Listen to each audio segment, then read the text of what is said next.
Good morning. I'd like to call the meeting to order. The Environmental Resource Committee of the Town of Sunset Beach. Can we stand and pledge allegiance to the flag? Pledge allegiance to the flag of the United States of America and to the republic for which it stands, one nation, under God, indivisible, with liberty and justice for all.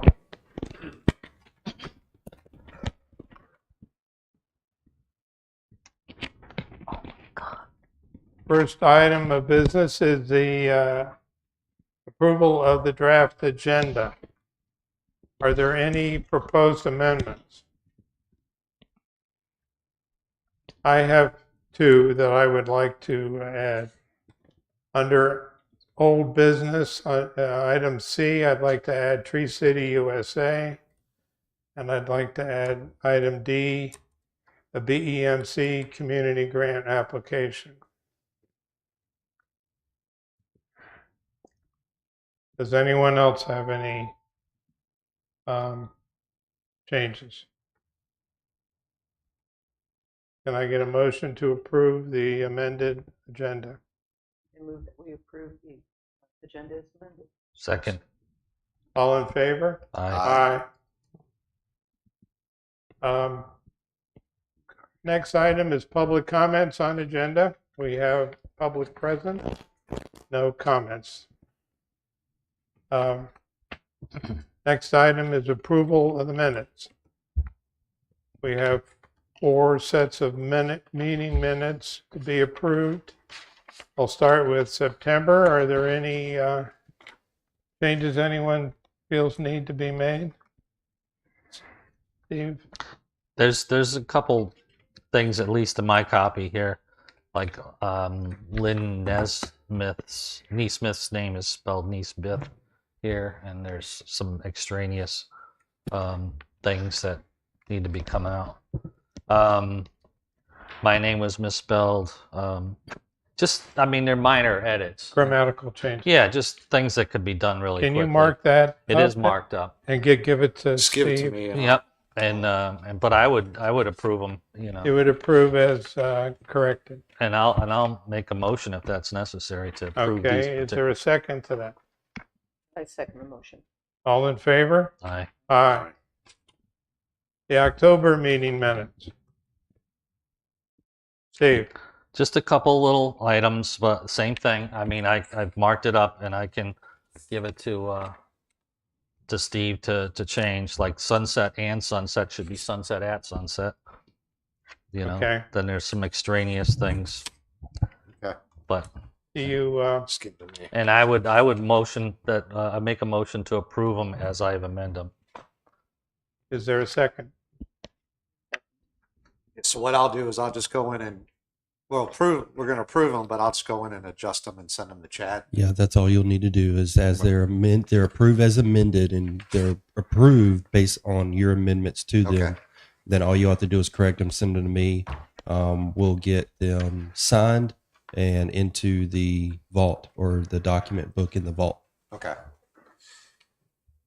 Okay, do I have a vote? We'll have a vote on the October minutes. All in favor?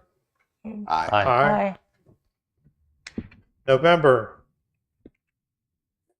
Anything for November? Do I have a motion to approve November's minutes? I'll make that motion, Mr. Chairman. Is there a second? Second. All in favor? Aye. Aye. December. I think we need to talk about December. I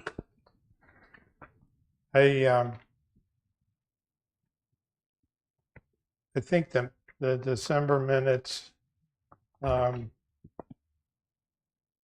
need to be redrafted, in my opinion. There were 2 meetings that took place in December. There was a meeting of the Community Action Team under the RCCP, and then there was the ERC meeting. Those Those two things should be Right there now. separated. Okay. Yeah. Could you write them? Mhm. So I Um, can change it. there's a lot of details associated with each one of those that we ought to go over. I'm not real sure that we should spend an inordinate amount of time right now getting into the details of that. Chad, what's your,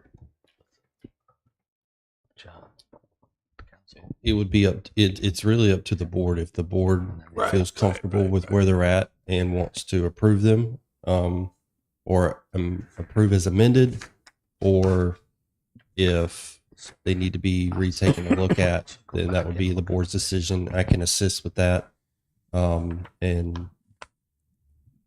as we go forward. what are other feelings about this? How do other members feel about this? But I think that that needs to be noted that there were two separate meetings, for sure. So maybe we You could. talk about the first part when we,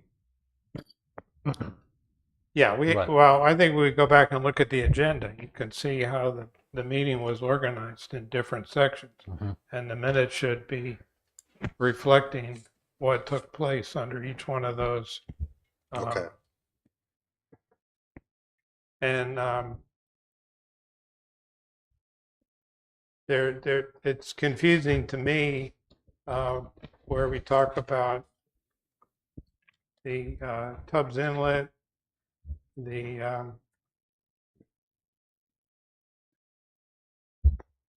it just there needs to be a lot of clarification there, because I don't think we really captured all the things we talked about accurately.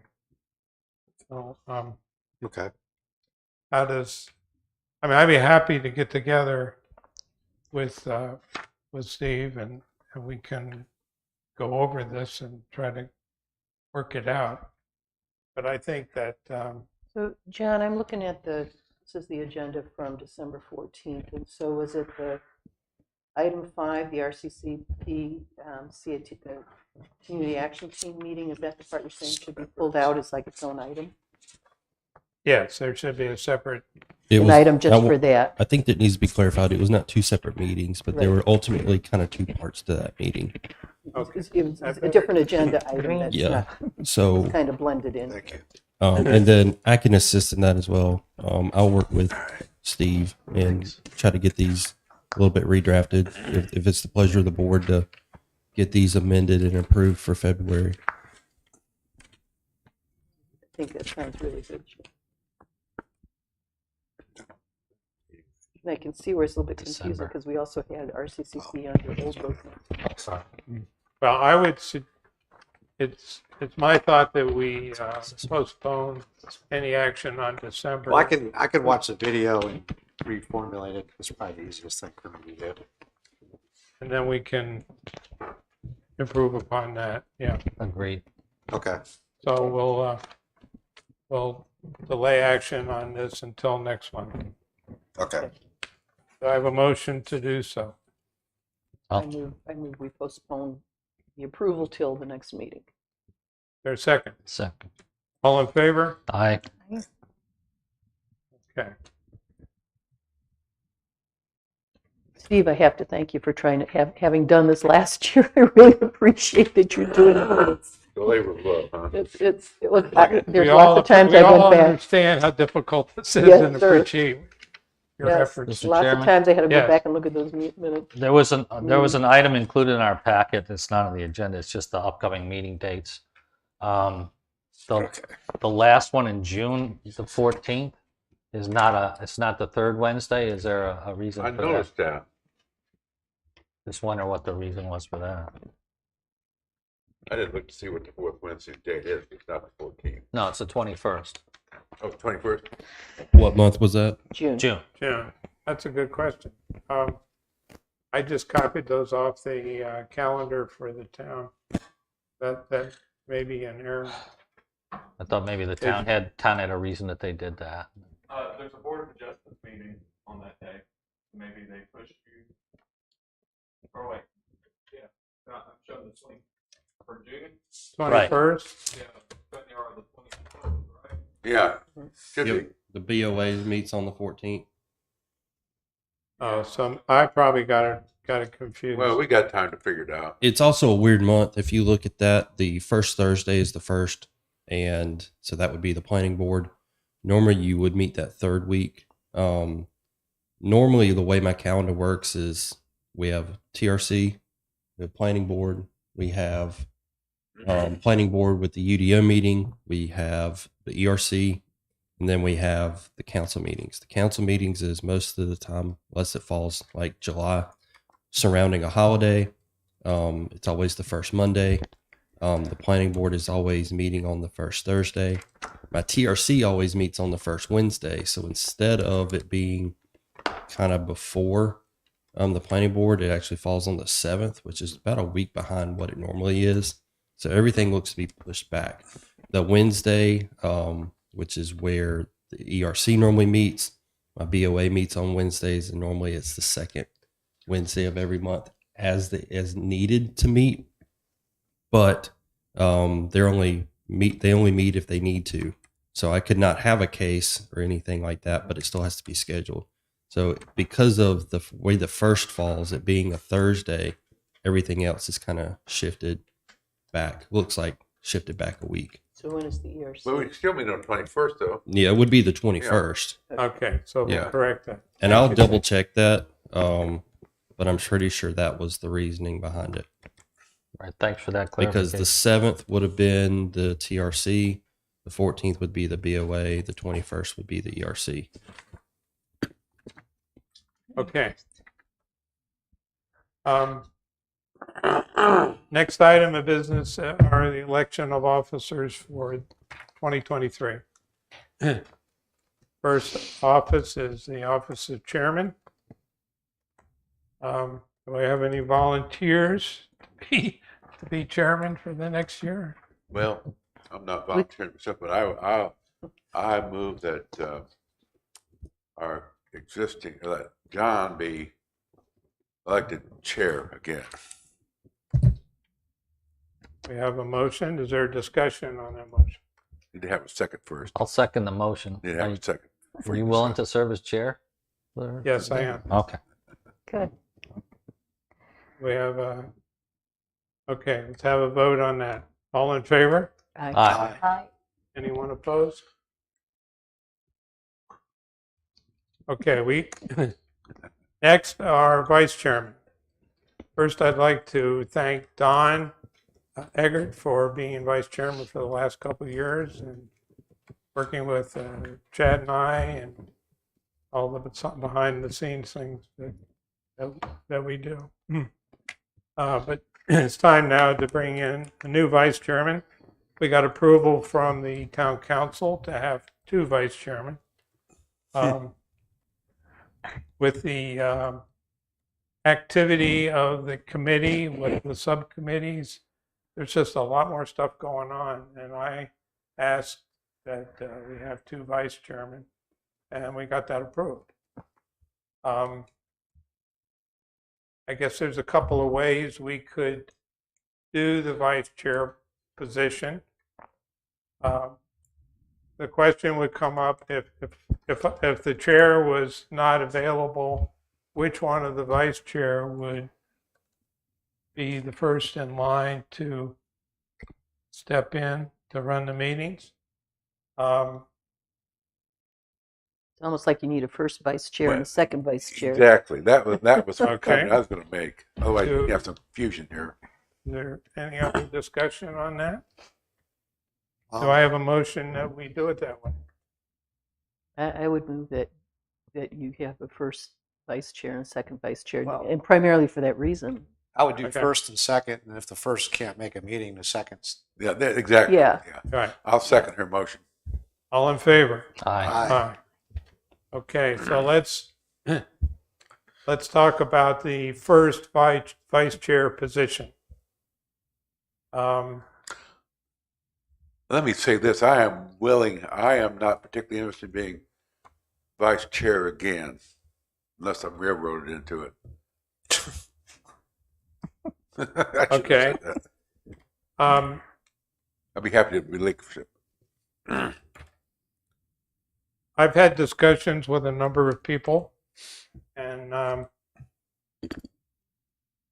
Chad, is it permissible for me to make a nomination?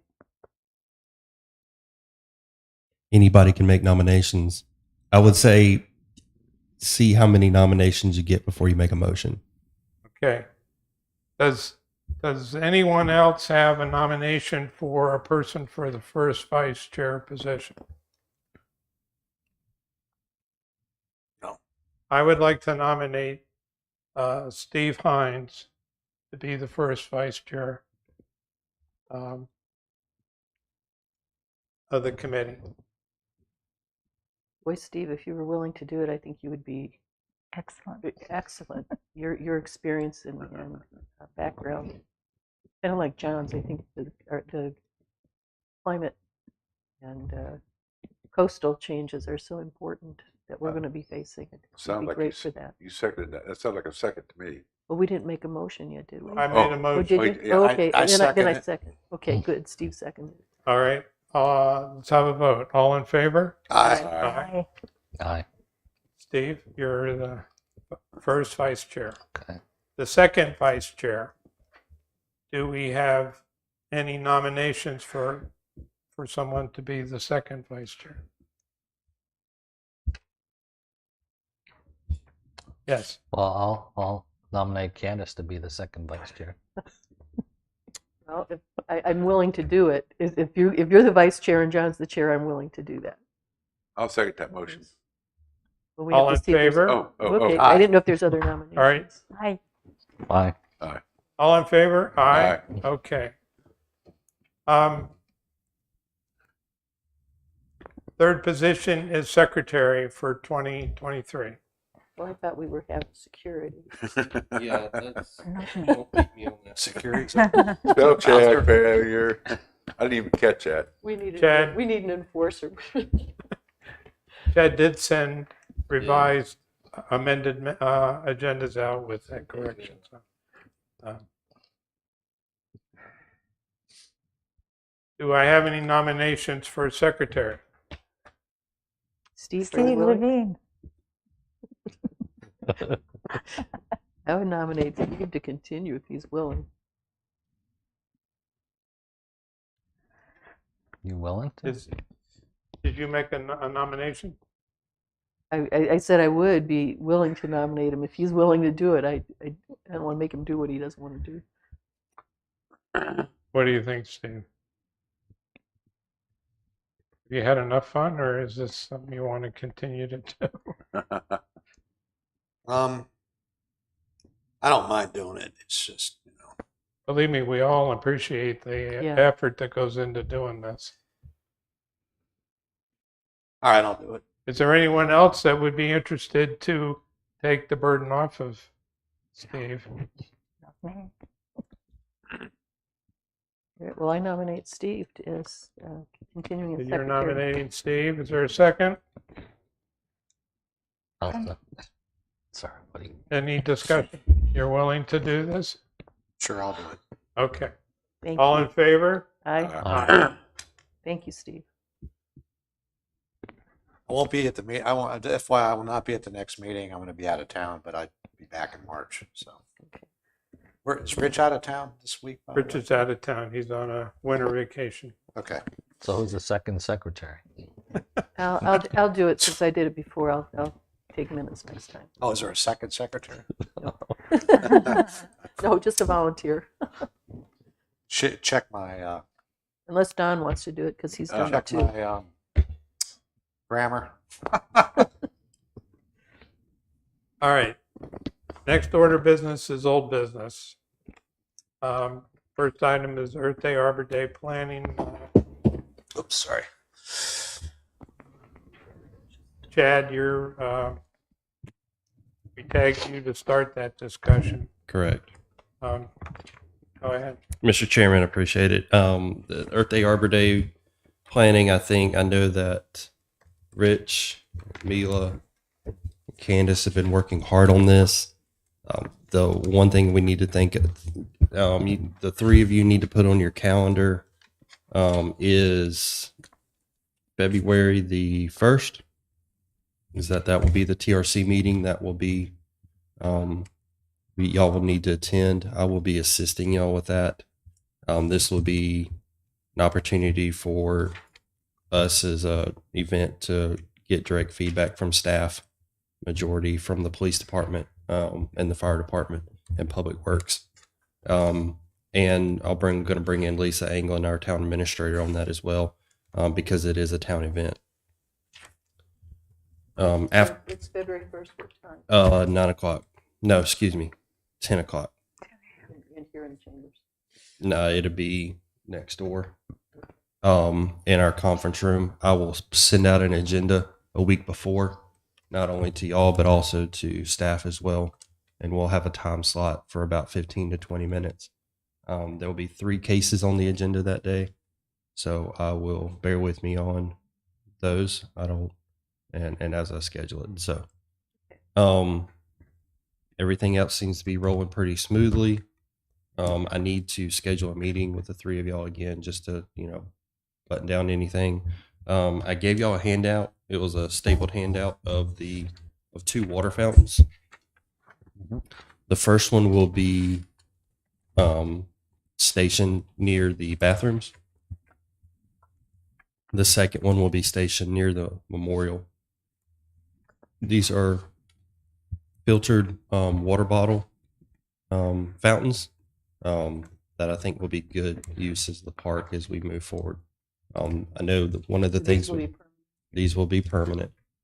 On the behalf of the ERC, we're doing these for y'all. You'll be able to take a bottle, such as this one, and just put it on there to be motion censored. The water will drop down. And I think it'll be good. I mean, I think we're going to get a lot of positive feedback from these. And I know that one of the things we looked at as we looked into Earth Day, Arbor Day was not, how do we distribute water? Well, there becomes that buying cases of water with, we're a recycling committee, and all of a sudden we're buying cases of water from Walmart and watching the plastic explode for 4 hours.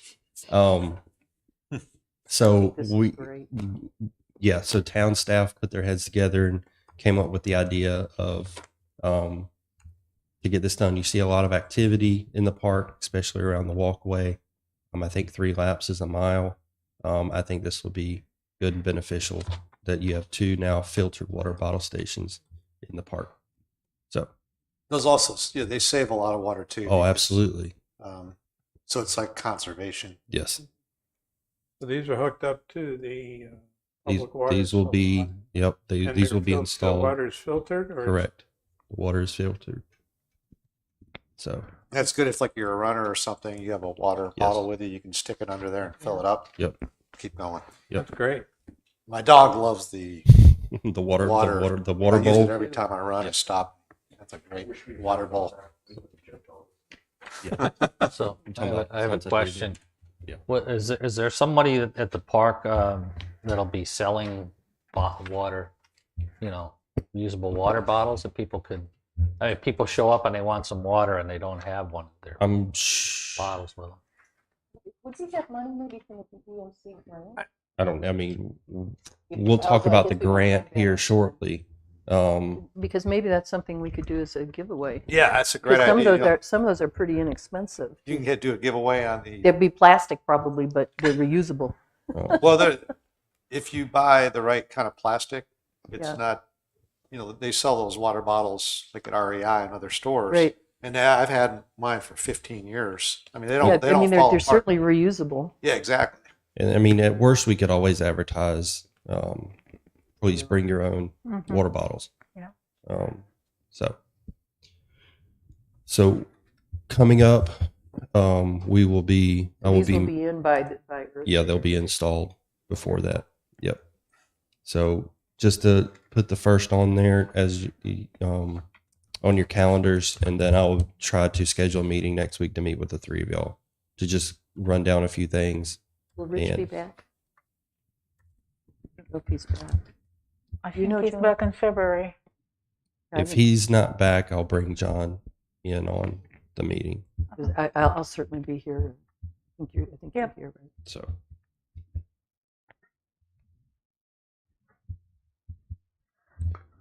Okay, we can go on to our next part.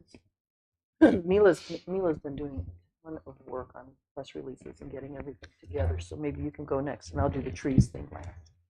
Okay, so it's not our green report. We talk about Earth Day now. Yeah, we're on that topic now. Let's keep going. with it. Okay. Did everybody get, I didn't, I thought I had a copy of that press release. Maybe I got a lot of paper here. Probably in there somewhere. This is it. You got it. Okay. So Candice and I and Rich have been working on several things. And can everybody hear me? Yeah. Okay. And we would like to ask the ERC today, if possible, to approve a couple of documents because we're running against certain deadlines. Well, firstly, we discussed with John that our communications should be by email, not by text, because there were a lot of texts flying back and forth. And for the town record keeping and for posterity, it's easier when we can communicate by emails. So we started doing that. I drafted the text of the invitation to the participants, nonprofits. Lisa approved the text. However, Rich suggested a couple of valid additions to that. One, we added the word Saturday, that the Earth Day will be on Saturday, April 23rd, so that people kind of plan that it's a weekend. And the time of the event from 10 a.m. to 2 p.m. and the setup at 9 a.m. And we changed the RSVP deadline from January 22nd to February 22nd. So my question number one is, does ERC approve our invitation? And number two, to Chad, do we need to send it back to Lisa, or these additions are pretty minor? Which one is the invitation? This one. The invitation. So please This one, RSVP. This one? This is the press release. This is the invitation because it's the RSVP one. So that's the Okay, so invitation. we don't, okay, okay, The press release is a different one. You've got it in there. We'll get to that. okay, thank you. I would like to say, first of all, I think you've done a great job with this. I think the additions that were made are improvements, and I doubt that Lisa would have any problem with those. yeah, I mean, if we look at approving the body at work, I mean, any minor changes we can do in house and get staff to work with staff to be able to do that. Okay. Mila, what do you think? Since we know that the refilling stations are there, and Chad mentioned we could invite people, bring your own. So when we're saying we encourage no plastic bottles or single-use plastic bags, please feel free to bring your own refillable water.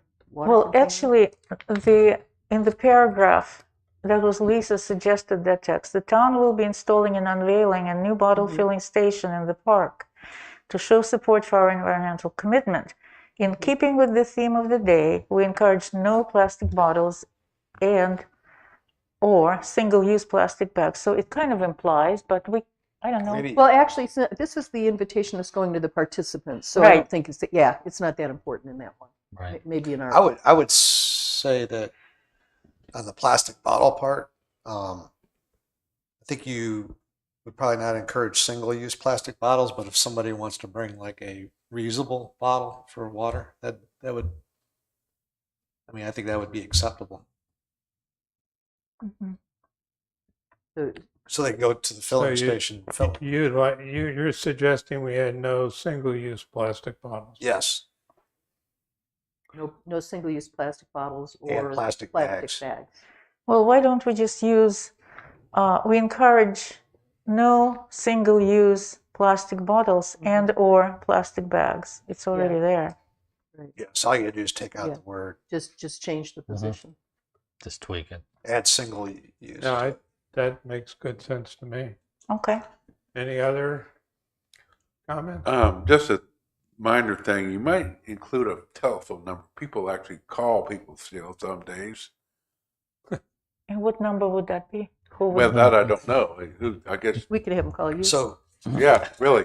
Well, I mean, they're going to email you. I think you should leave it with the email. Yeah. Okay, I agree That's with fine. the email. That's fine. The only thing, I mean, you Because they could, can always email, please call me, I have yeah. questions. The other thing, this is going to go out from you, your email, or the town, or what? Who? Don't know. Well, Mila's on here. Yeah, but she's Should going that to be be, singing should it that out. be different? I'll work with Mila to clarify that. If you want to put a phone number on there, I recommend that Mila, you do not put your personal No. phone number on there. No. If you want to use a phone number, you can put my office phone and extension on there. That way we protect everybody. Yeah. There's a lot of communication that goes back and forth via email now. Our permitting process is all set up to be submitted online. Yeah. So, again, if there wants to be a phone number on there, please put my office number and extension and I can get that to you. Don't you put your personal cell phone number No. on there. Do you think I shouldn't put my personal email either? The reason Is there? was that we wanted to have one person responsible to be a clearinghouse for all participants who initially respond. And if they have questions, then we can. I think it's safe to do that. I think the phone number would be, Oh, phone number? No, put absolutely. my Yeah. office phone number on there if you Yeah. want to. Once we collect Fine. all the information about participants, then we can move away from my email. But I'm willing to man this particular issue. Yes. well, One other thought is, I have set up separate email accounts for my ERC activity and my CRAC activities, separate from my personal email address. So that is an option. I would think you could create another address under Hotmail or under Gmail or under any mail service and have messages go there rather than come to your personal address. That's a great idea. So I it's would, called an alias. Mila, the other thing that will help is you are just blasting this to this list, correct? Yeah. So that will help. I know I'm kind of getting ahead of myself. The press release I can send out to this. Okay. That way you're only sending that to from your email or whatever email account you create to those specific, where the press release is a little bit bigger. That can be, I can send that out, or Lisa can send that out to these press, suggested press emails. So Excellent. that way, that's the press things coming from the town officially. And that way your email address doesn't get put on the 6 o'clock news to contact either. So Thank you for that. Is there are you going to cap the number of people, vendors? Are you going to say the first 25 that sign up are in, and then after that are done? I mean, we have the capacity to be able to say whoever wants to be with this. It's just that's got to be a hard submittal deadline. So cap it at that. That's how we cap it. If we got 20 people, we've got 100 people, we've got 5 people. It's February 22nd or bust. So Okay. So right now we have 34 on the list of proposed participants. And Rich had asked if anyone here has, if you take a look at the list and you can think of a group that might be interested to participate, to let us know. We'll be happy to send them an invitation as well. UNC Wilmington last year wanted to, and then NC State and UNC Wilmington have coastal people. I don't know if they're on this list or not, but they were interested, but they were committed already last year because they went. There was 4 or 5 that wanted to come, but they had already committed to another event somewhere. And I was thinking it's NC State and then UNC Wilmington. So NC State, what group from them? It was Wildlife. It was an environmental group because they do a lot of environmental science. They do Like they have a facility. We would love to invite them if you can I can look it up. look Like, at your records and see if you can figure what the groups were. We'd love to.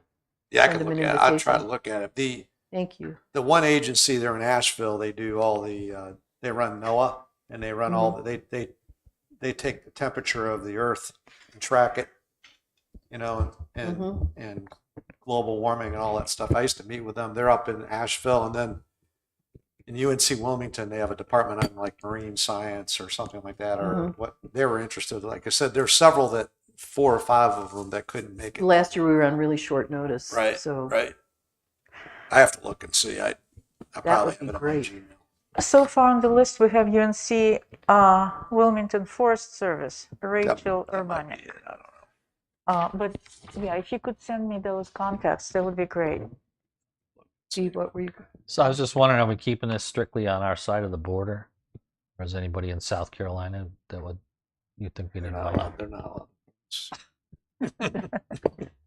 No, I mean, if you have information and think this would be a good idea or good place, send the information to Mila and Candace's way and Rich. That way they can get that invite sent out. Yeah. What is the third line down, the BCMG? That's the Brunswick County Master Gardeners, Oh, which it really should be in there as the, they're Code part of word, the county okay. extension office. okay. But Chris is in charge of the Master Gardeners. I got you.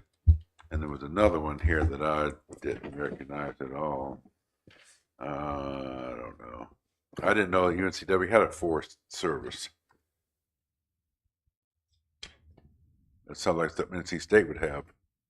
I recommend you get this out as soon as possible too, Yeah. Yeah. because Well, that was the that way goal they get it today on their was to calendar. get it Yeah. approved. And we can always, if people have groups to add in, we can always add them You on. just had them on, yeah. So- Just with the same deadline, but the more. I'll make the suggestion that if we get everything approved today, I would send this invite out by tomorrow or by Friday, no later than Friday. Right. If there is nonprofits that are entities that need to be on this, I would say get it to Candace, Rich, and Mila as soon as possible. And those invites can go out no later than next Friday if Excellent. there are additional. That way, and once we get the after today, by Friday, I'll get the press release sent out to the approved press things, and then I'll also get the plant and tree approvals and work with Rich to get those ordered and paid Well, for. he wants us to go ahead and get them ordered. Correct. And I think our goal today is to just Yeah. get some agreement on, does this look okay with Yeah, it to everybody? It looks okay from staff. The $710 would work. I'll get that over to Tara and Lisa as soon as I can. A different comment on the trees, Rich had advocated for planting 2 magnolias. He'd like to have a grove where we planted that one last year. Mhm. But when I walked up there and took a look, these, you look at it, it's like, well, that's a little tree. You could plant a lot here. But those trees are going to be, 60 feet tall, 40 to 60 feet wide. And they recommend planting them like 30 feet apart. So when you look at it that way and take a walk, it's like hard to see how we're going to fit 2 more there.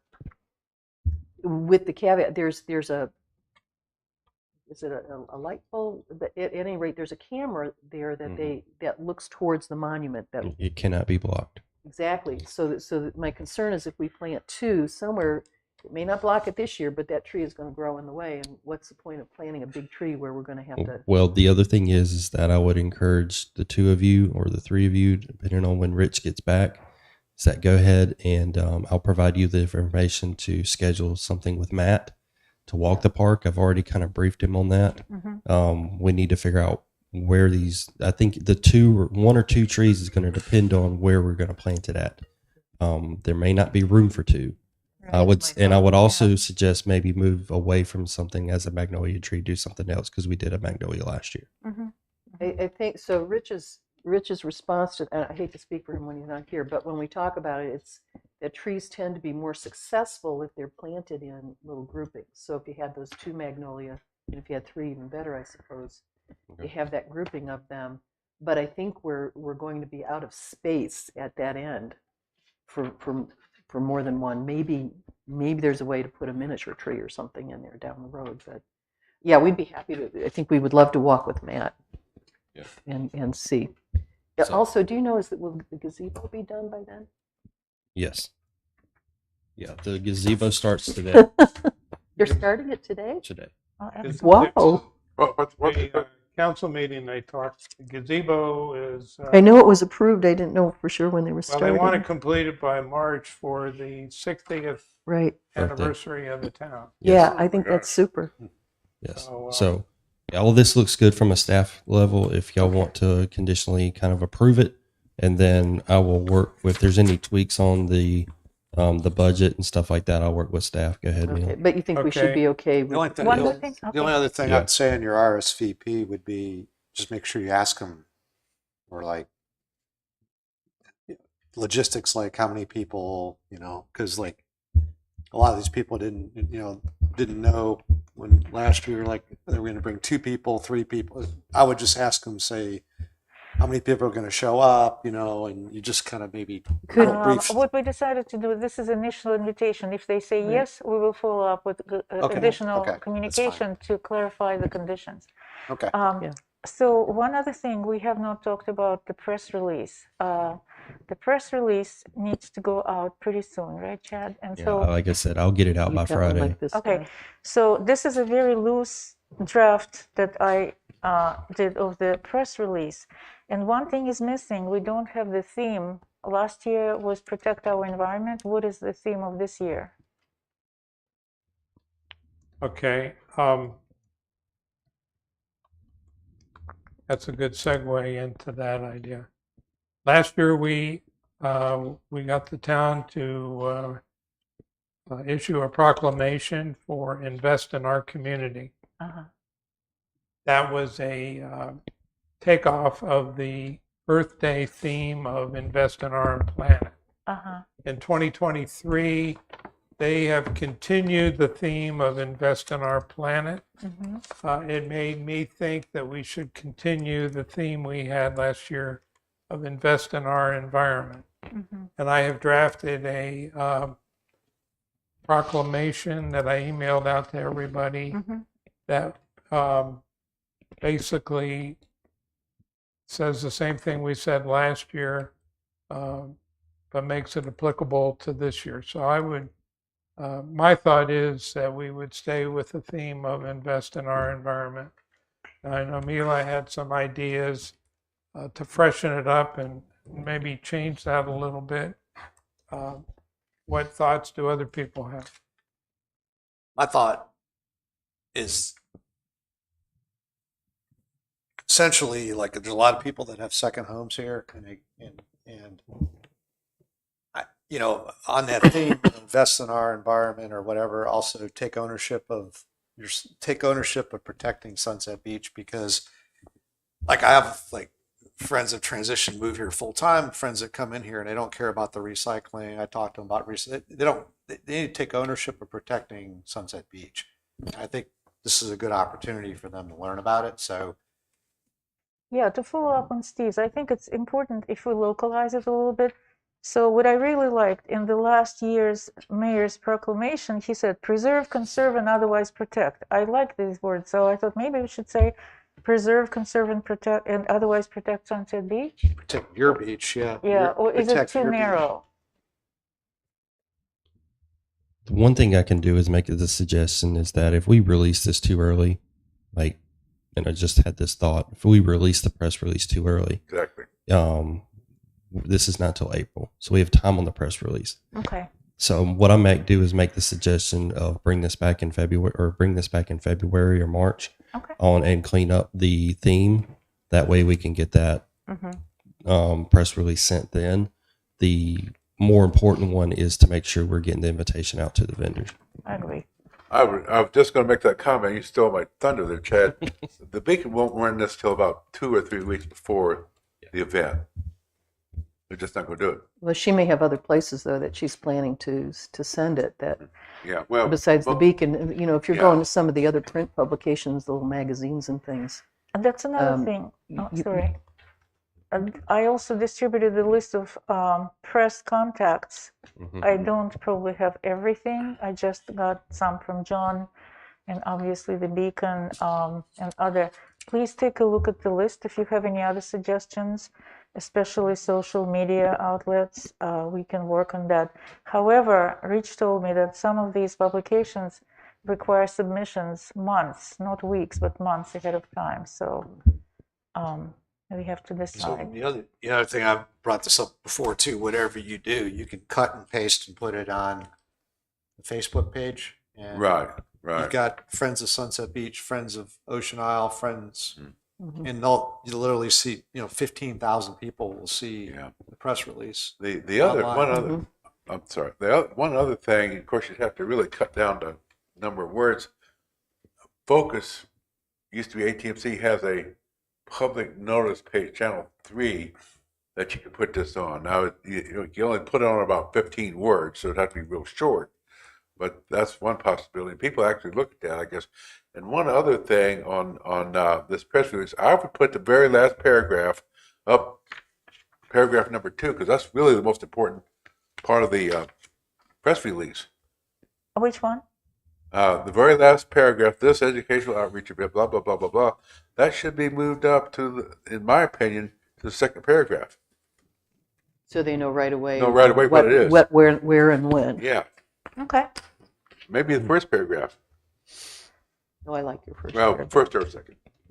Is there a way, Mila, to modify it, maybe leaving the theme out? You could just stop after Saturday, April 22nd, 2023, move that paragraph up, but then at least use that as the press release to the magazines that need a longer lead time. You won't maybe have the theme, but I don't think most people are going to notice that. Yeah. So, Chad, last year, who was sending out the press release? The town? Yeah. It was Lisa. Probably Lisa. Lisa did it. So she probably knows the deadlines for certain outlets. Would you work with her, or would you like me to? No, we can. Okay. So my suggestion is one of two things. Bring to the meeting with you next week. Yeah, so my suggestion right now would be one of two things. Approve the idea of the draft. Right. That way that gives us an approval from the board to move forward and put the trust back in the hands of the planning committee to make those adjustments. And along with everything else, or approve everything except for the draft press release, and that way we can bring this back in February meeting to get it cleaned up and something more concrete to approve. Sounds good. I would make one other point about continuing the invest in our environment theme. And that is, it's on the banner.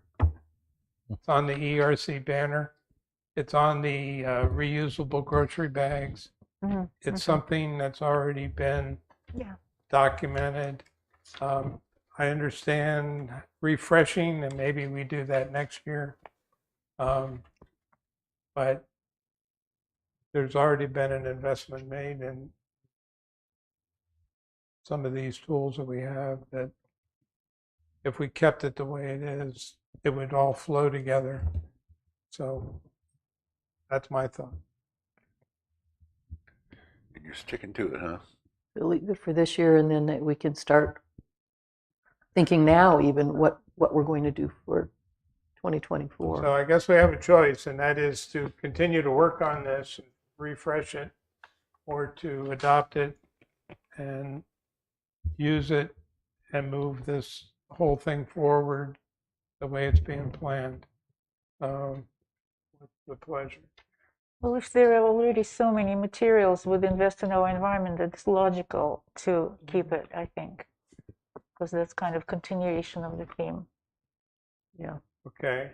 and it really keeps that in the forefront of people's minds. Of, we're here to do, and maybe next year it just changes to protect our environment or something. So we're still using our safe. We'll probably still have bags, Mm-hmm.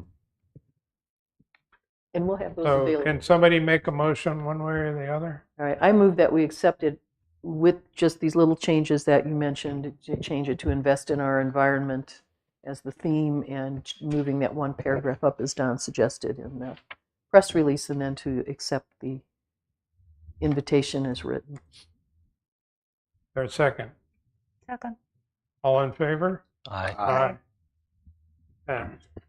And one more thing on the Earth Day, if I may. Sorry, I'm taking so much time, but that's important. So Candace and I walked around and we tried to make contact with local businesses. However, everything was closed. We're going again today, and we hope to go to the Mavericks because they will have a football party, and we hope they'll be open.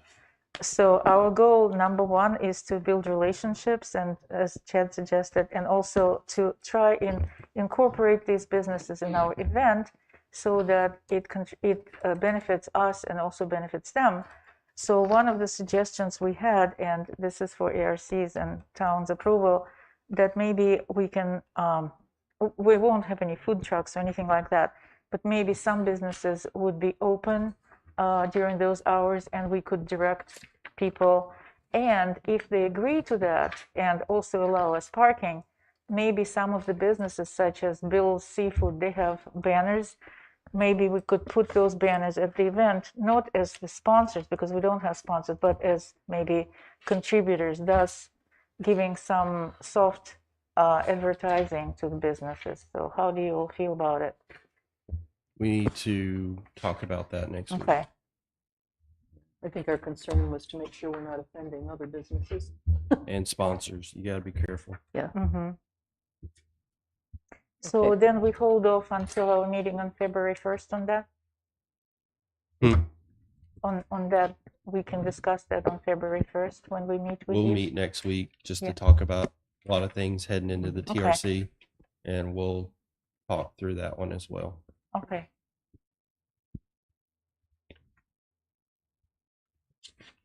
Is there anything else? All right.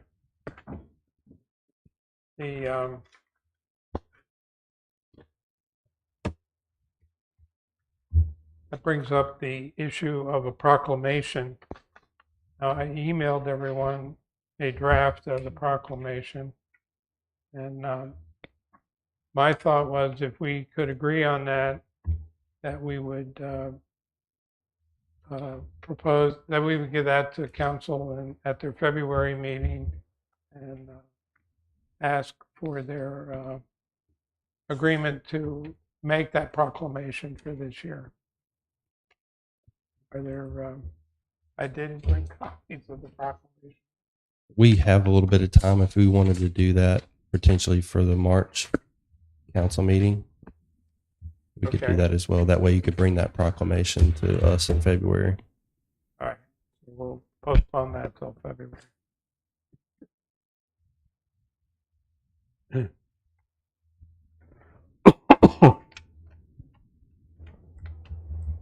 Is there anything else on Earth Day, Arbor Day 2023? Again, I think the effort that you all are putting into this and the results you're accomplishing are great. So we thank you for that. The RCCP Phase 3 update. The only thing to talk about that is that the engineering work has begun under having a senior moment. McGee and Associates is doing the engineering on the Phase 3 project out on 40th Street. And when that's done, the next thing the town has to do is find funding to complete the work. So that's moving ahead. Item C, we added Tree City USA. We learned at the end of last year that this is going to take some additional changes in the town ordinances to get completed, and we need to get together with Chad and Lisa and talk about the specific details of doing that and what the likelihood is of getting that done. Yeah, we need you. I'll need to schedule with you and I think Rich on those specifics. Yeah. And then it'll start with me, depending on and talk about the criteria and what that looks like moving forward. If it's a text change, we have avenues to be able to do that. This board doesn't have the power to look at the stuff like that. I can work with this board on that if it needs to be necessary and what those options are. Ultimately, that responsibility will go to the planning board and then ultimately to council if it gets that far. We'll just need to take a look at the ideas and the criteria. Yeah, I would like to wait till Rich gets back That's to fine. have that meeting That's because fine. he's got a lot of input into that.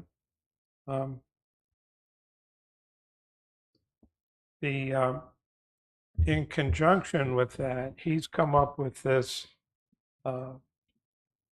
Mayor's Monarch Pledge. This is a National Wildlife Federation pledge that mayors of different towns are making to make their environment support the monarch butterflies. And only mayors or heads of local or tribal government can fill out this pledge form. Ayers Monarch, what's the last word you said on that? Pledge. Mayors or heads of local or tribal governments. Pledge. So is that for, But this would be, basically, this would be a document a survey that we would propose to send to the mayor of the town. And I don't know, Chad, have you had a chance to look at this?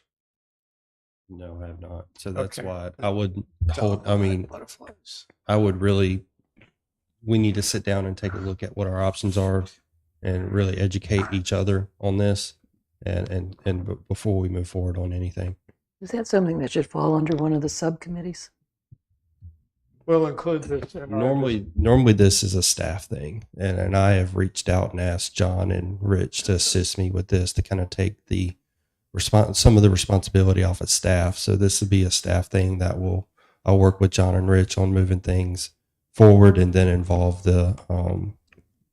it will involve this board as a whole to some degree, and potentially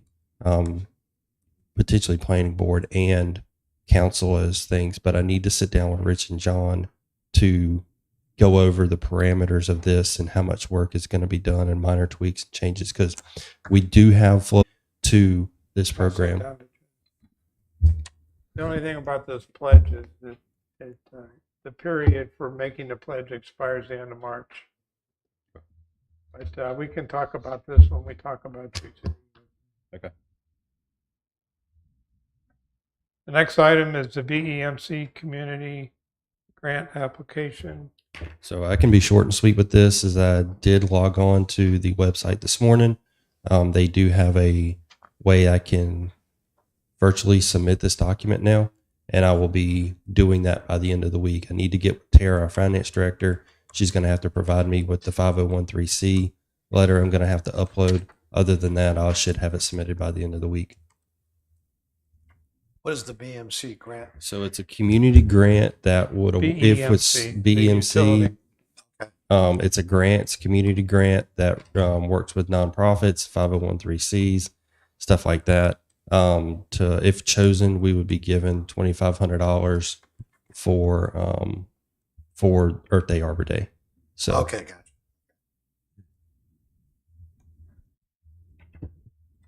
yeah, pretty short and sweet. I just need to get I've been trying to submit since December, and it was just within the last couple of days that BMC's gotten to the point where you can actually submit it. I did try to email it last week, and apparently I don't have enough security clearance to be able to get through to BMC, so it was rejected based on that.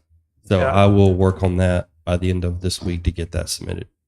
Yeah, I called somebody and they said, yeah, we know you can't do that. Yeah. So just email it to us, but their email system won't allow you to do it. Right. But they did fix the website finally. Okay. New business. Steve, this is That's the people that are doing the engineering on the phase 3. Okay. Okay. Thank you, Pete. New business subcommittee discussions. First subcommittee is the climate.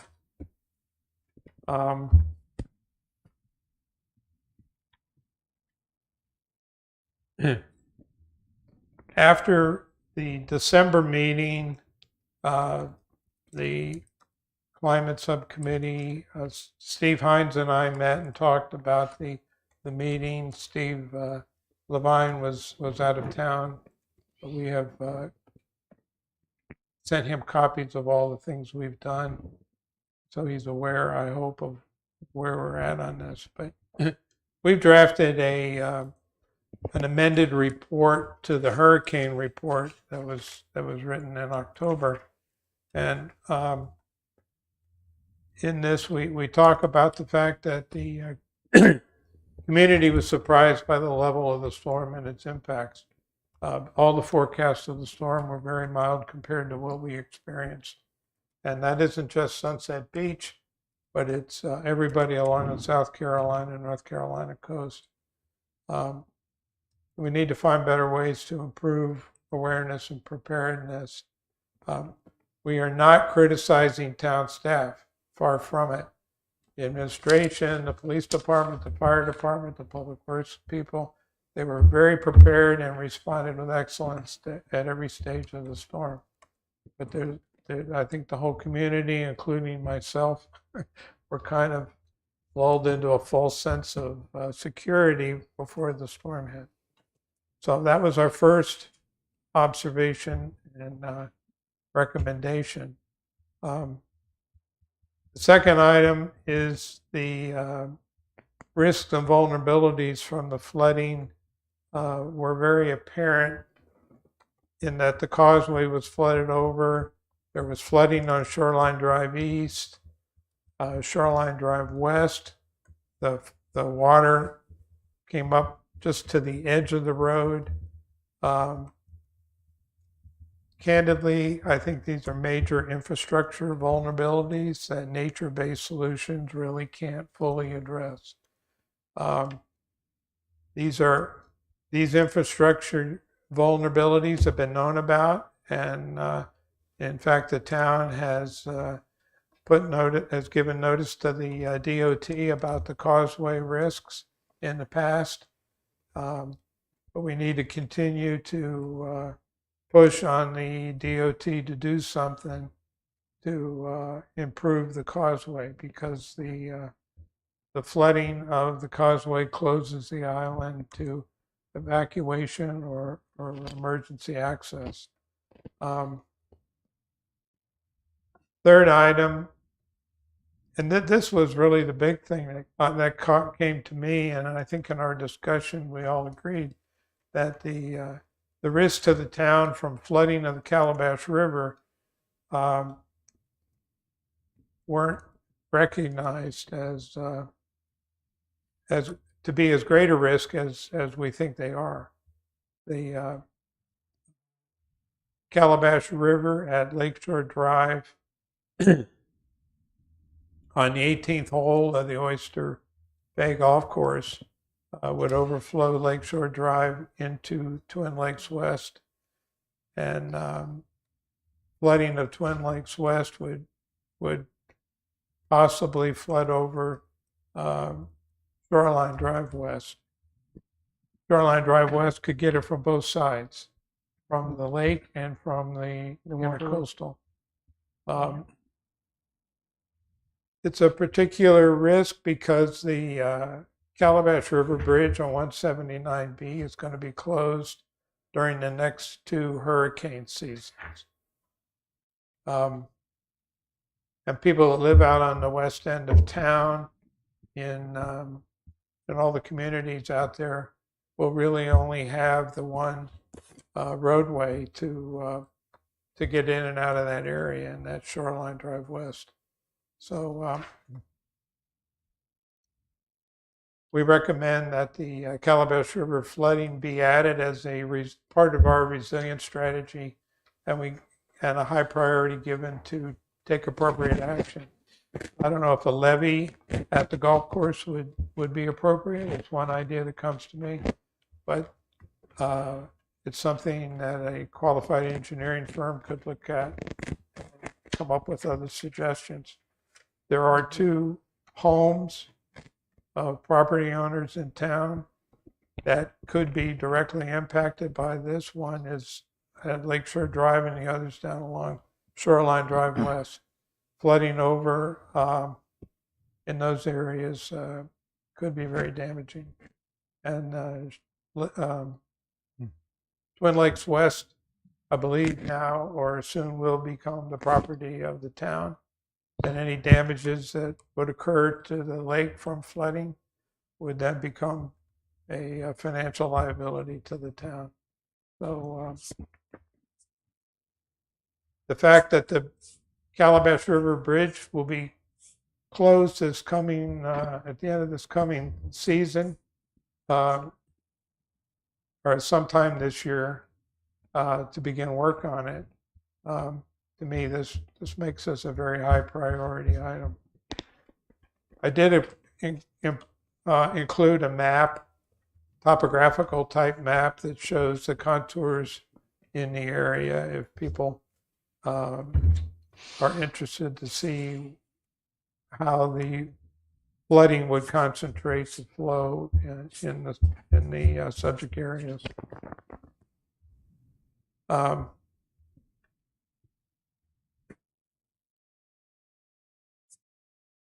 The other thing, the last item 5, is that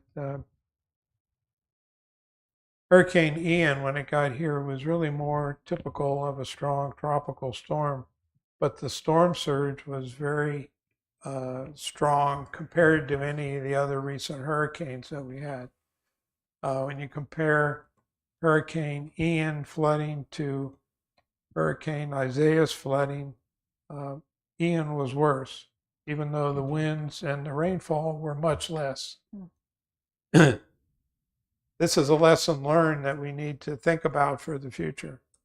So we're strongly advising that we take a look at this and we take action before the next hurricane season begins, so there's no more surprises. John, how does that move? How does that move forward? Yeah, Because Do the we work have you any- guys did is see, critical. here's what I see as a challenge too, you know, and is like if you, a lot of people, like for example, if they think it's a tropical storm, they might just ride it out on the island. So let's say all of a sudden it accelerates and you have much greater storm surge, a lot of people could die from that, you know, drown. You know, or their cars would be destroyed, you know, from flooding. NOAA has been dealing with that issue for years.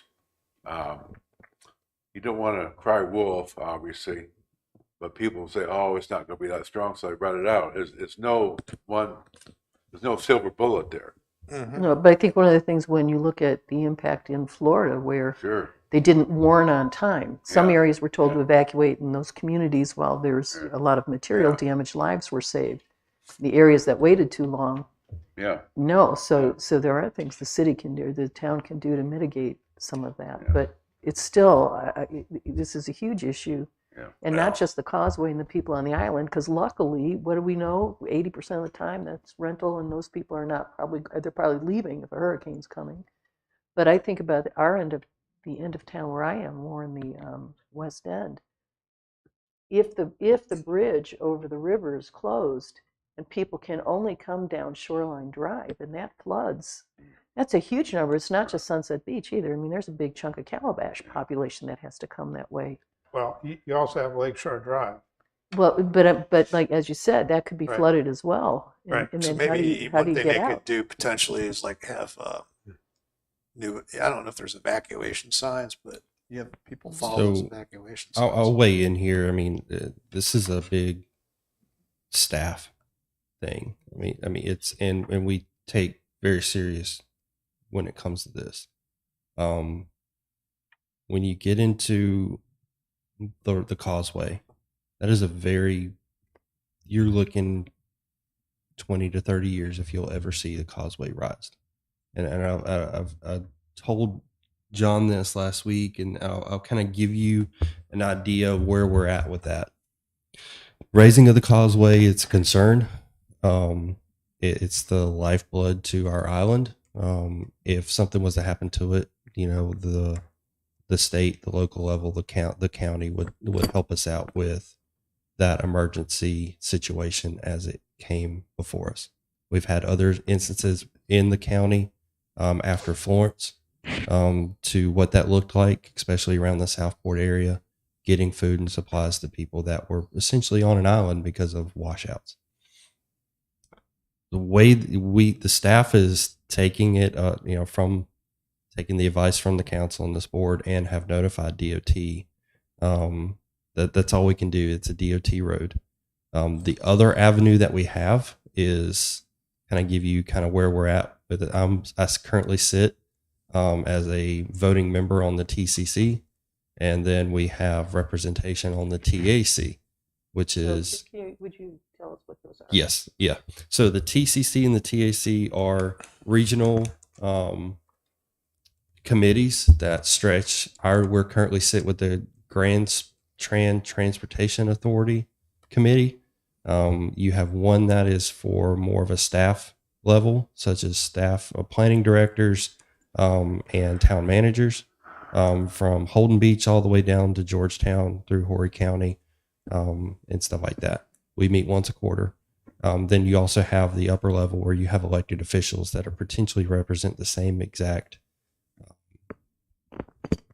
townships. Holden Beach, from Holden Beach, draw a line all the way down to Georgetown, South Carolina, which is where the hub is. Works with South Carolina DOT, North Carolina DOT. The South Carolina counties and towns work with South Carolina. North Carolina works with NC DOT.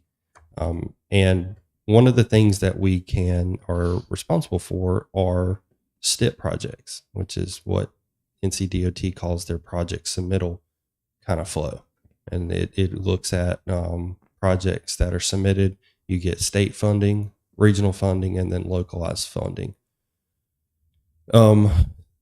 Recently, within the last couple of years, that there were projects that were submitted in and in the area. They have to score well to be approved based on a funding standpoint from DOT. And then they're put in line to and schedulized for how these projects are completed. If they score well, they get funded through 3 tiers of local, state, regional, and local funding for that. Sometimes there's a match. Sometimes it's fully funded by DOT. There's a lot of things that go into it.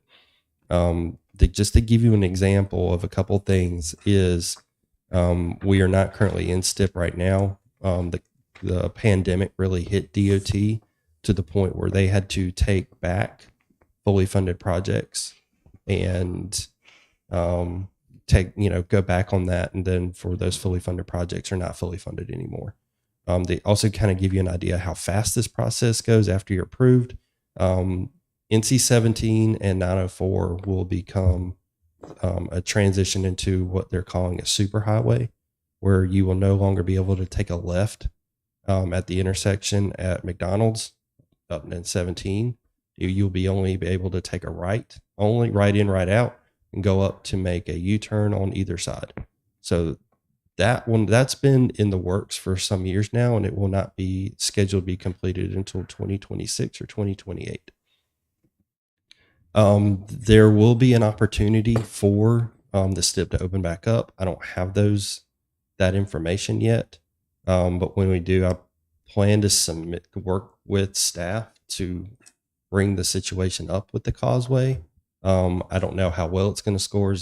It's not up to us. It's up to DOT and stuff like that to be able to score it well. That would be our avenue to get that done. But if we're looking at projects that were funded 3 or 4 years ago, and it's taken to 2026 to 2028 to get approved. When it comes to staff in emergency situations, we love to have as much time to prepare as possible. Sometimes that's not the case. There is levels that require mandatory evacuations, voluntary evacuations for non-residents and then evacuations for residents. We work with the emergency management with Brunswick County. That's where it starts. Our fire chief and fire department heads that up with our local ERC along with town administrator and the mayor along with council to make those decisions on evacuations, state of emergencies, stuff like that. The biggest thing I will continue to say in these low-lying areas, especially with the bridge being down, is that if there's concern you need to evacuate. That's the thing. I mean, there's only so much we can do. When you talk about a levy, you're looking at permission, time, and funding. And if it's on private property, whether the town owns it or not, you're still looking at permission to be able to do it, time and funding, engineering, and stuff like that. So it becomes down to if you have a fear and you think you need to evacuate. But this is, know that staff does take this seriously. Know that staff does a great job with this, and it starts with staff. And you're putting your trust in the staff to be able to make the decisions for the surrounding community and all that. We are going to go through roughly 3 hurricane seasons without the bridge, depending on the time of it. It's going to be 18 months, but it very well could be. It gets started this year, so that's 1. You go through next year, that's 2, and then wrap it up depending on if we get one early in 2025.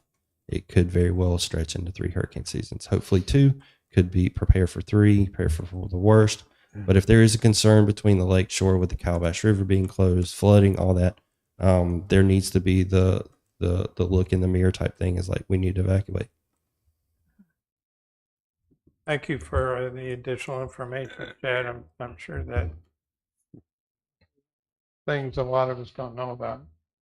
I think it's good though that you provided all this documentation, and somehow it should be shared with people so that, some people are just like, I don't want to call it challenged mentally.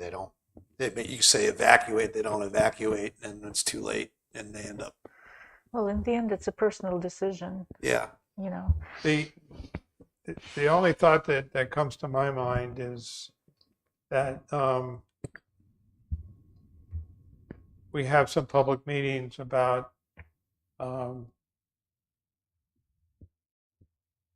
hurricane season. I don't know what to call it, the right title to put on it, but the agenda I would have is we have a climate forecast. What's the forecast for the season? What preparations has the town and county done? And what do you have to do? What do you have to be aware of and ready to, what actions do you have to be ready to take? And what are the signals that you need to look for? And we have a discussion with the public. We would have a meeting at the beginning of hurricane season, and historically our worst storms are in September. Fortunately, that's after tourist season, but the climate is changing. We've been affected. The changes that are going to take place this coming year. You see what's happening in California with the storms that have come through after a long period of drought and dryness. They're now flooding. There's going to be some changes taking place on the east side of the country as well, coming up in the future seasons. People need to be aware of these things. You look at California and you say, well, that's California. That's not going to affect me. Yeah, if we go to a La Nina from an El Nino, it's going to make a change. There's going to be impacts from it. So, John, with the bridge over the Calabash closing, would that be an opportune time to schedule a meeting? Because people, I think, are going to be interested. Like, hey, how do we get around? What's our alternative? And that might be a time to get them thinking not just about here's some alternate routes, but but maybe plan differently than you did in the past, because it will not be as easy to escape. Well, I think part of our function is to consider the things that could be done and give advice, but then it comes back to staff and council to make the decision about if we would have meetings and. It seems like it might be an opportune time for that kind of a meeting, because there's going Yes. to be big interest anyway. And as the season goes along, we see what's happening. Mhm. There's no reason that we can't have additional meetings. Chad, can you give us some wisdom in this area?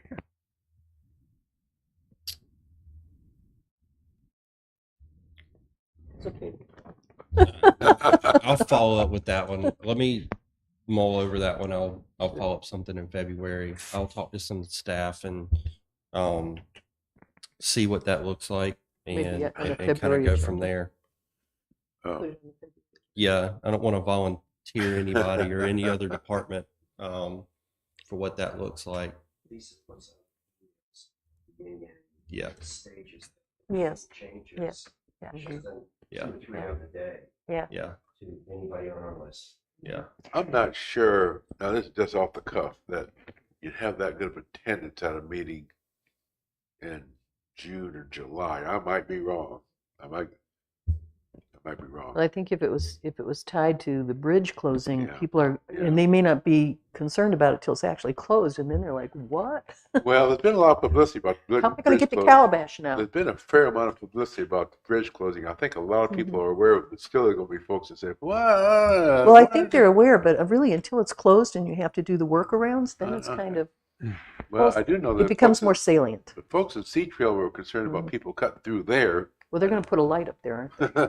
Well, I also, mean, you also don't want to create the meeting to bring out the pitchforks and stuff on Panic, a yeah. bridge closing meeting as well. So you want to, I'll work with some staff members, some department heads on how is it smart to do a hurricane informative meeting aside from the ERC, and what would it take to potentially bring some experts in if this is a good idea.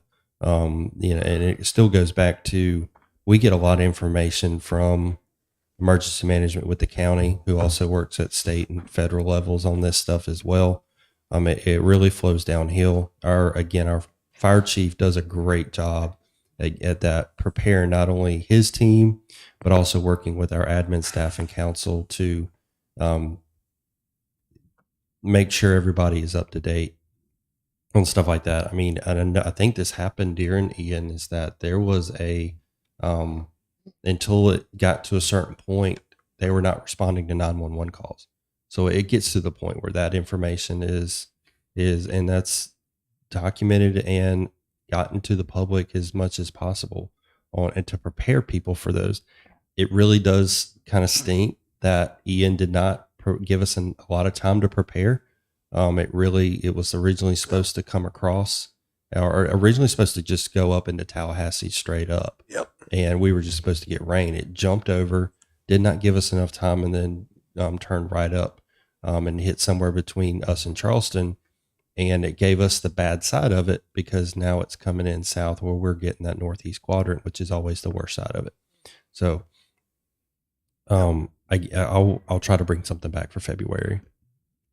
Also, I wanted to add something, just to follow up on what Pete said. I actually, after Ian was over, I sent an email to Lisa thanking her for her excellent work. I mean, they were literally sending out sit reps every half hour, situational reports.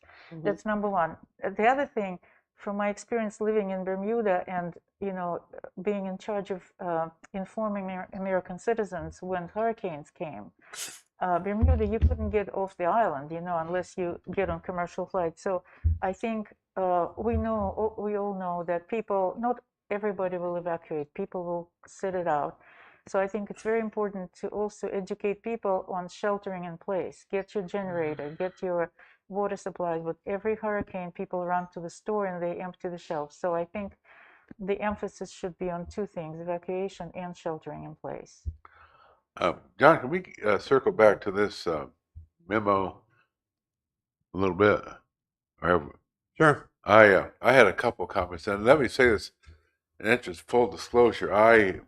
My ex-wife was a journalist. In fact, she was the news editor of the Brunswick Beacon for several years, way back in the day. But one of my things,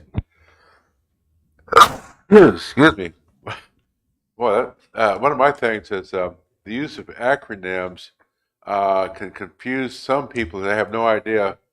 Now, I think probably the council can get this, and we all get this, but what in the world is an RCCP to some people? I would suggest that every time you use an acronym, a new one, you spell out what it is at least once so they'll have some understanding. Otherwise, this memo would not make a whole lot of sense to some people. That's a thought. Yeah, I understand that. Yeah. That's a good That's a That's good what's comment. called code words. We call those code words. Right. And the other thing, I think this memo should come from the committee, from us, not the subcommittee. So do we need to bless it, or should we bless it, or what does the committee think, or does it matter? Well, I was just looking at that, and Yeah. you're right. Yeah. This should come from the ERC. If it goes to the town council, Right. the subcommittee presents it to the ERC. Right. Which we've done. Yes. Yeah. Um, And I'm fine with the content. I mean, I think you've done a good Okay. job. I think we need to present this to council Mhm. Well, yeah. and staff, and I can make those changes. There's a lot of great information in here. Yeah. Well, I think too, presenting it, it's like no matter how well you plan something, things change. Oh, Like, sure. for example, the forecast changed, Sure. and this is kind of like a highlight of Yeah.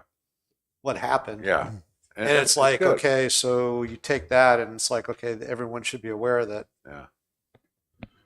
here are appropriate steps you should take if you're here and this happens. Because no matter how well they plan, like a storm, like the forecast says it's going to go up to Tallahassee, it goes out across Florida, comes up, it Yeah, hits us Mother directly. Nature's going to do its own thing anyway. And by the way, I may have mentioned this once before. The city manager in Fort Myers used to be the county manager here, Marty Long. I saw him on TV one day. I know that guy. But I mean, I think it's great information. I think we have to ask ourselves the question of moving forward is as we move things to council, what is the purpose of it and what would you like staff to do with it? And I think there's some gray areas when it comes to it's informational. Yes, it's great information. With it, what do you want? What would you like staff to do with it? And I think that's going to be some questions that as it goes to potentially the planning board, what's the end game here? And as it goes to council, what's the what do you want the outcome to be? What does staff need to do with it moving forward? Is it obtainable? And I think we have to ask ourselves that question as we continue to make a motion and approve something to go to council, and cross over to the planning board and council world as well. Any other ideas? I have a couple. My opinion is that what it is it's kind of an illustration of what can happen. So you say, okay, this is what can happen. Number two, maybe you have a list of recommendations that you think they should consider to be Excuse me. Okay. to help people. Yeah, and I do think a public meeting idea is seems to me to be the logical step to take this to inform people if they want to be informed. Like Don said, I'm not sure how many people are going to come to the meetings, but it depends on the circumstances at the time. The other thing is, I think people that are affected by the bridge closing need to be reminded that the bridge closing is going to limit their options. And what Mila was talking about is if they don't plan to evacuate, they need to plan to be isolated. And if they can't be isolated, then they need to evacuate. Well,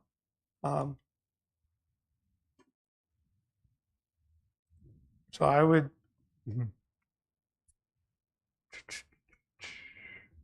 let me go back and edit this. And big thing is the Calabash River flooding. But time and complexities of that probably don't allow that to be done anytime soon. So we'll bring this up again next month. Is that all right with everybody? Yes. Yes. One other item from the climate subcommittee. Steve Hines was involved with the volunteer group that did the living shoreline in front of the town park. And talking with Steve about that, came up with the idea that Steve would become the living shoreline subject matter expert for the ERC, which he has agreed to do. So Fancy title. yeah, I don't know that that requires a motion or approval from the council, but I thought it was a good idea that Steve did that. And I know he's already started doing a lot of work in this area, educating himself and looking at the changes that are coming up in the world for living shorelines, particularly in the area of the containers for making the shorelines. So thank you, Steve, for doing that. Next item is the Green Subcommittee report. I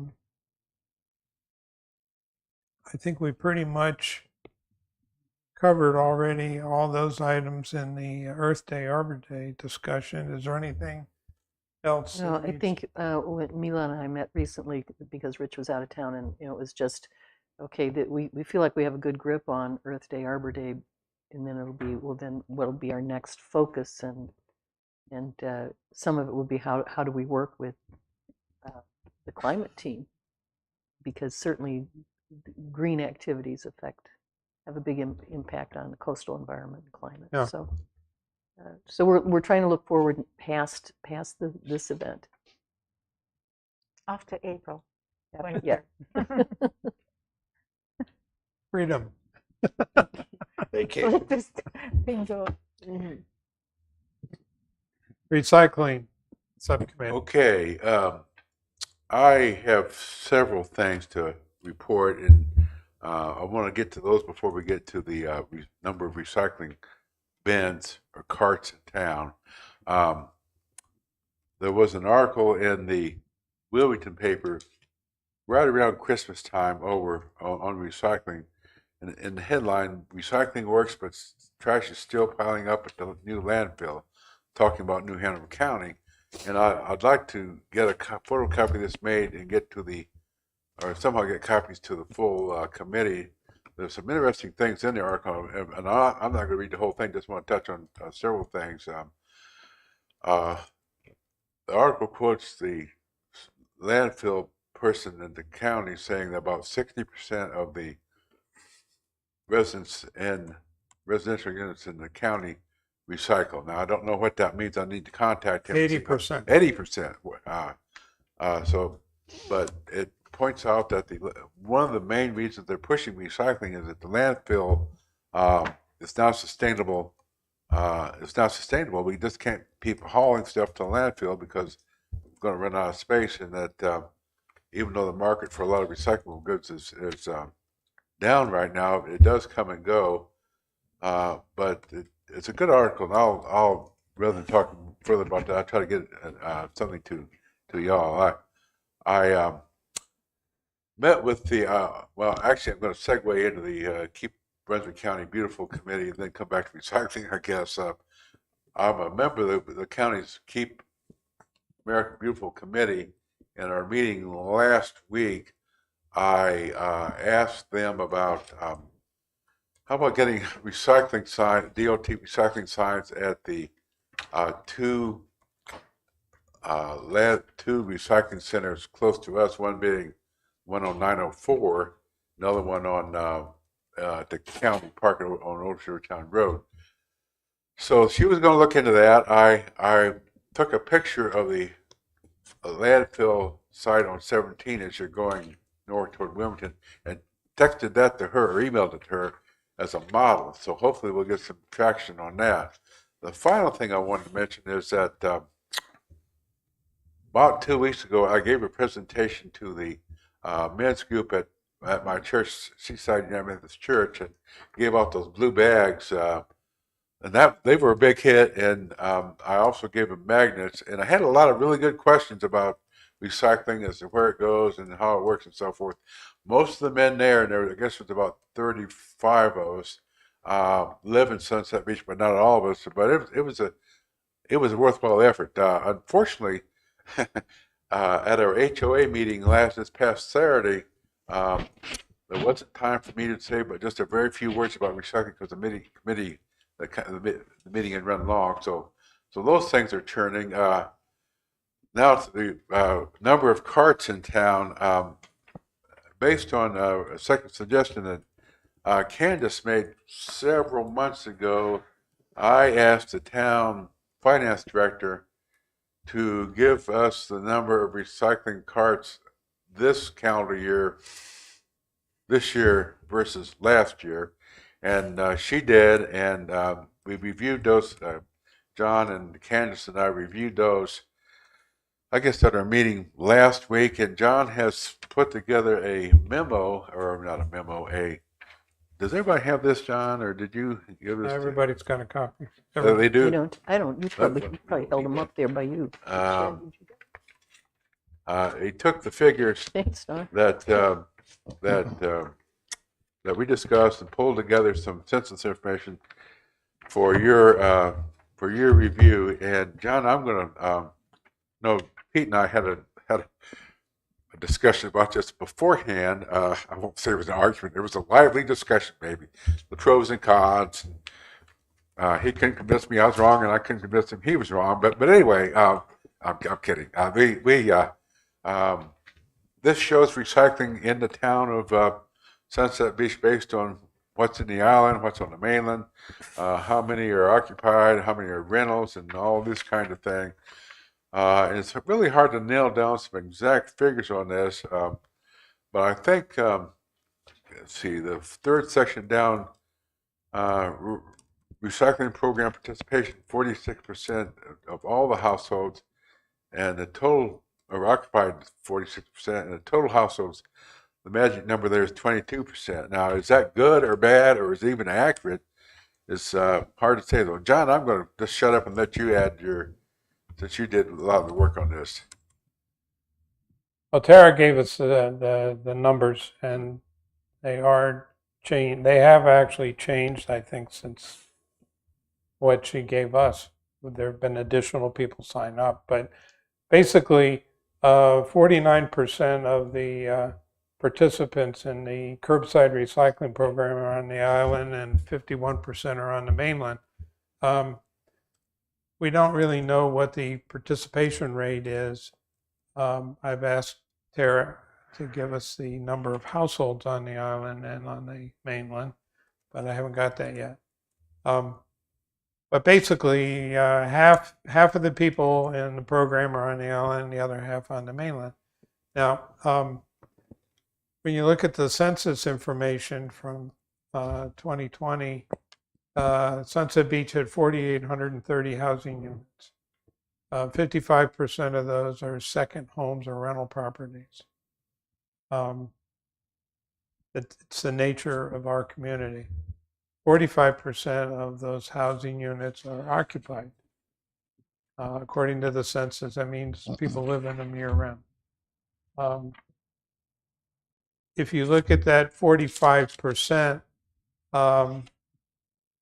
48% basically half of those people participate in the curbside recycling, which is far below the target that we'd like to have of 80%. But we know that there are a lot of people in the community, both on the island and the mainland, that use the drop-off centers.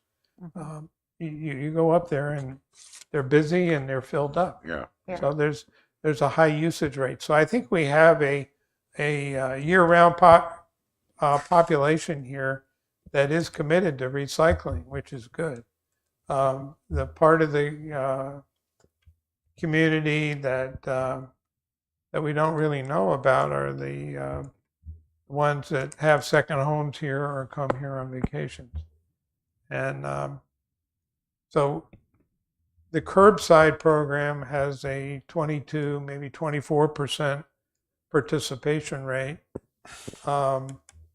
in the total number of people in the community, but 50% with people that are here all the time. And maybe our challenge is how to educate people or find a way to get more participation from those people that aren't here all the time. And I had asked Don to contact Have not done that yet. the guy in Wilmington, the person in Wilmington, and find out about what Wilmington does to have an 80% participation rate in a totally voluntary program. Now, I do know from other things that go on in Wilmington that they have programs to incentivize people to participate in voluntary programs. And I was just curious, and I looked up the property tax rate in Wilmington.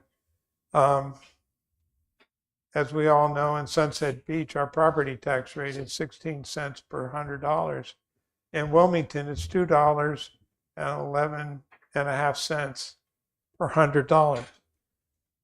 So they have a great deal more revenue available to fund programs that they do for their community.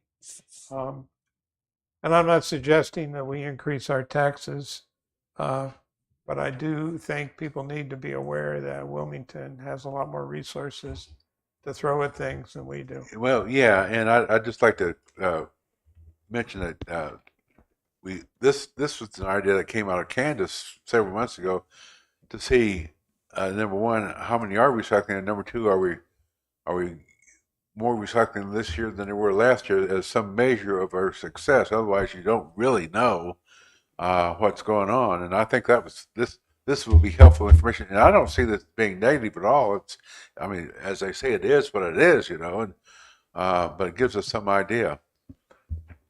And after the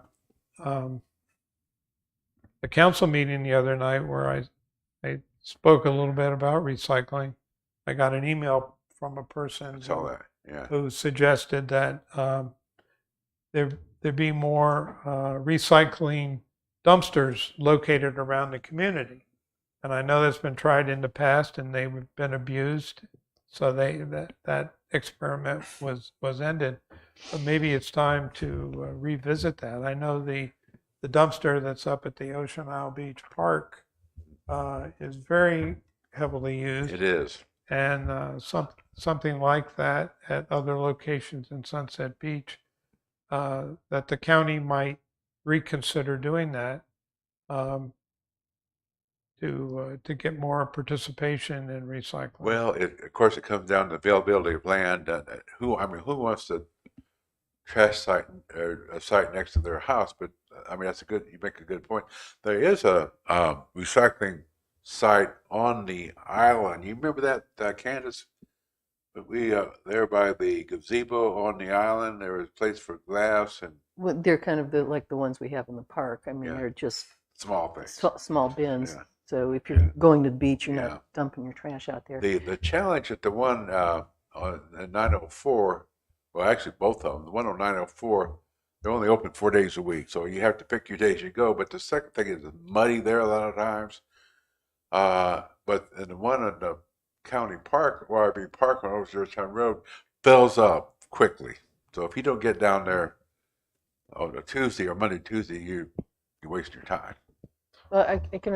One of the challenges we heard when John and I did, we attended the Sunset at Sunset the last year we had it, which 2021, and people came up to talk, and one of the challenges was that a lot of them that would like to recycle are in multifamily housing, and they don't have individual bins, and so maybe John, your idea of having some bins that are available, maybe it would be in some of these communities where it's a little better monitored too. It's not just people Well- dumping trash, because you understand that this is your neighbors that you're impacted. It's closer. It would have to, you'd have to retrofit, I guess, or maybe shoehorn a dumpster in there somewhere. Well, they don't have to be such big dump. I mean, the one at Ocean Isle Beach isn't huge, and it doesn't take up a ton of space. It just would depend how are you going to serve those communities. Well, I think for the first time, I saw that we have two separate populations Right. Yeah. that act differently. Yeah. Mhm. Oh, yeah. And we have an education challenge, I believe, with the people with second homes and visitors. Yeah.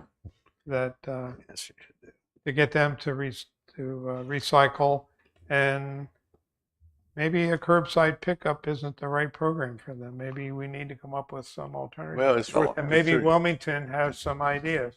oh, So we need to look at this stuff. Well, we do, and I certainly I can thank Candace for getting this whole idea started 2 or 3 months ago, and we certainly it gives us something to chew on the next Yeah. meeting or two. Well, and the good news was when you look at those, the 1,046 participants, those numbers have been going up over the past Right. few years. So the town's done a decent job of getting people interested. But you could also see that when the price went up from, what was it, $96 to whatever it is now, each year you have more people that are choosing not to Right. re-enlist. So we're losing people also. And And for- just looking at our own neighborhoods, I've talked to a few people who are like, I used to do it, but I don't anymore. It got too expensive. Well, you and I talk about it's the cost of Starbucks once a week, Right. but, But I don't know but it what- doesn't matter. People don't want to pay the Yeah, I would additional- probably, talk to the companies that pick up the recycling and find out if they have alternative, like types of Well, vehicles. Because like I said, I was in Spain. You go to a different country and they have different I know. perspective. So like what they have is, like I said, 6 different containers. They're not massive Yeah. in strategically Yeah. placed Right. positions, and people they just pick it up on a regular basis. But they may not be able to obviously do that here.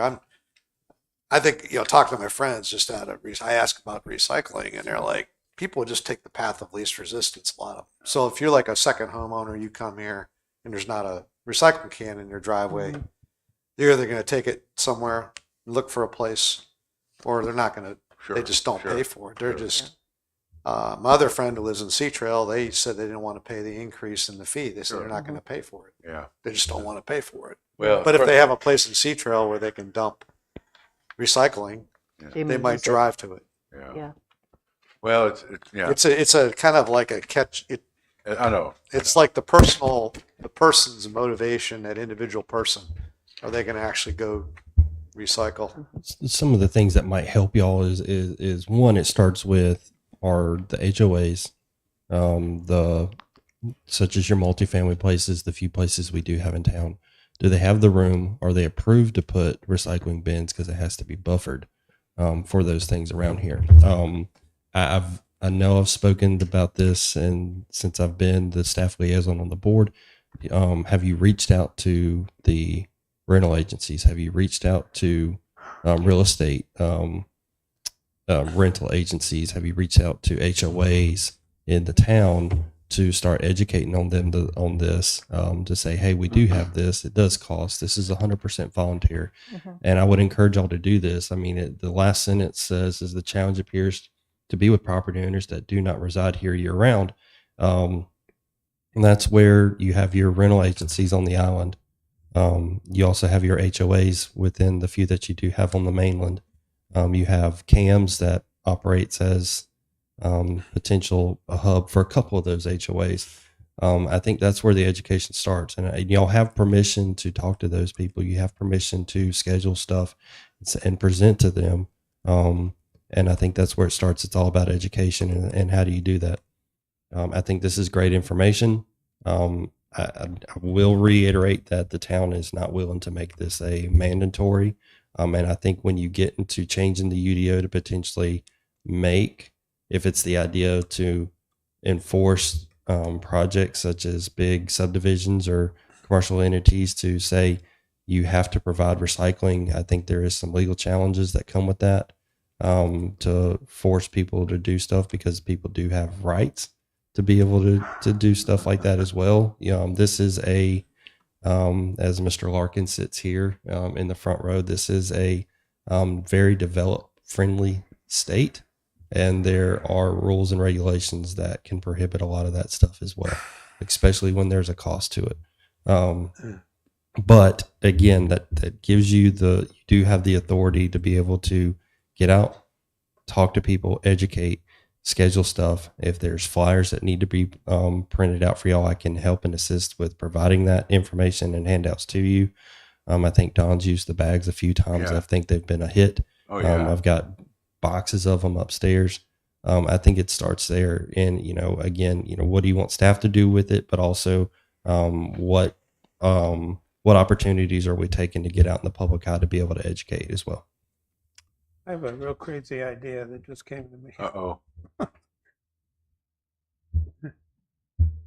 Would it be possible to include the fee for recycling bins in the accommodation taxes people pay, so that people that rent a property, pay accommodation taxes, have the recycling bin provided in that tax? I don't know how that works. I don't know what's required of accommodations tax. That's going to be a I Tara don't know anything question. about it either, but that would be a way of providing the service to people through taxes that they pay for visiting the community, that the community would have to pay.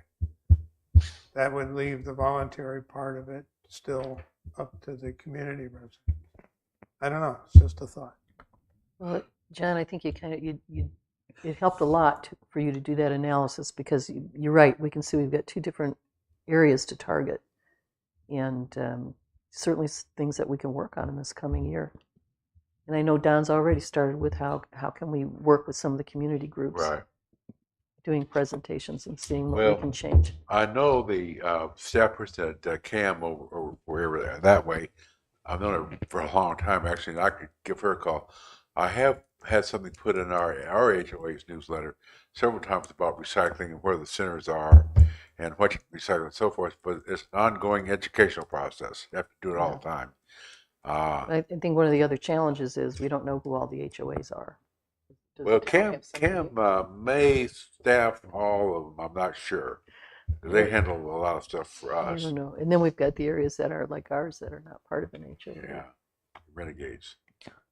I think people want to recycle, and then people end up taking the path of least resistance. I think it's just making it easier. How do you make it easier for them to recycle? Because that's the challenge, because the easiest way is, right, I have a blue container in my driveway, which I have. Right. Made sure I paid for it. Right. The second easiest way is to drive somewhere, but if you can't find it, you don't know where it is. Mhm.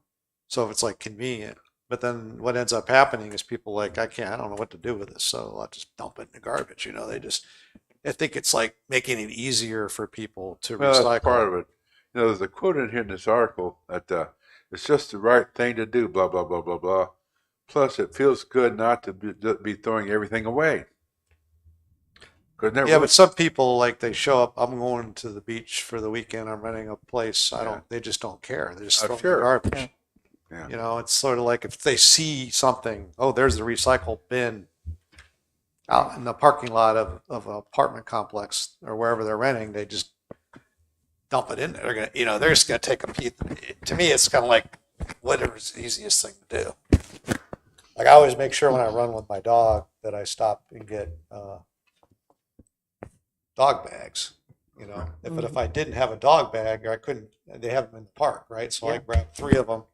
You might go 3 times, but Anyway, I stop, pick it up. But if I didn't have the bag, I'd be like, okay, I'm just gonna like, I don't know what to do. I'll come back in a half an hour and pick it up.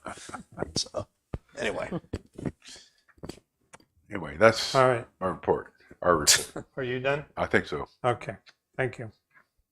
And Brun, you've covered keep Right. keep America beautiful. And I did we did invite 12 on that last time. the new person down. I emailed Rebecca. Rebecca. We invited her down to the birthday thing, birthday overlay thing. Okay. And to a meeting to talk to. Yeah, she's still a little bit green, but she said she'd. Who's she with, Rebecca? She's a solid waste person for the county Who took over for from Mickey. Bozeman. Vicky. Yeah. Mickey. Okay. Next item on the agenda, public comments. Okay. No public comments. Do I have a motion to adjourn? So moved. Second. Second. This may be our longest Meeting meeting is ever. adjourned. Wow.